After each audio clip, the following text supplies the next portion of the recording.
Okay, let's look at editing the text on the page. Sounds super useful, but there are a couple of things just to be mindful of. In terms of editing the text, clicking into here, you've got a whole heap of different controls here. Anything from changing the font size, so I could do something like this.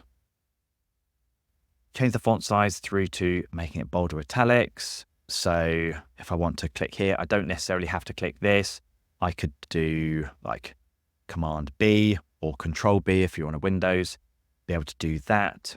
And then the exact same thing if you were to do it in italics as well. Then changing the color, so I could come in and just make certain bits like here. Again, just pressing undo on my keyboard or pressing it up here. Again, just brings that back. What this one goes and does is you can then, so you might see nothing's really changed here, but what it's going to do is just fill the whole box itself. I'd often use this if there's only a short amount of text, but then it does just adjust itself when you do come down to mobile. So often it can come like really small. So if you have a big amount of text, so I'd often just use that for short text itself. Let's just bring that back. Then doing underlines. So here we go, we can do text highlighting. We've got a whole heap of different controls here. Change the thickness on something.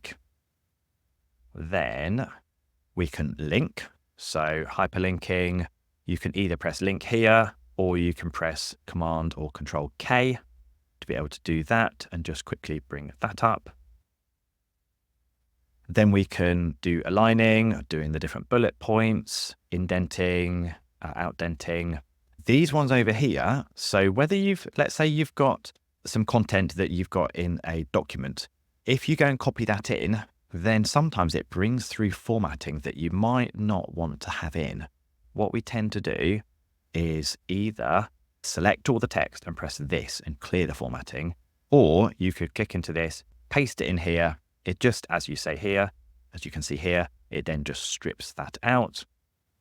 The reason that's useful is because what you want to do is just work with the font sizes that are inside of the system, and so that they can then scale and adjust based on the device that the user's on, desktop or mobile or tablet.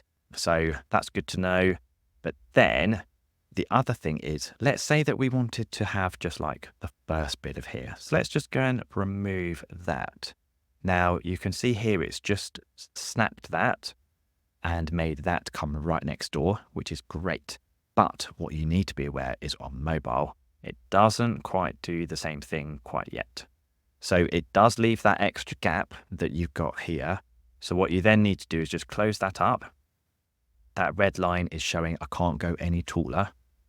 Then obviously just pull this up and then adjust this as you want. Perfect. And then I might close that gap up.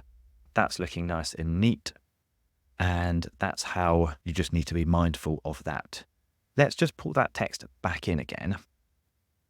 Now, the other thing that to be aware of is, let's say that I've left this box big and I just left it open. But then with my button, I happen to have this just sitting over the top. Now just be aware as to what happens if I decide to make this text a bit longer. And then, yeah, let's do something like this. So to most people, this would be like, great, I've got it lined up nice and neatly. It's all looking good. But if you go and resize your browser, watch what happens when things get smaller. You can see that the text is actually overlapping itself, which is not a good thing. So what you want to do, and best practice is close this up.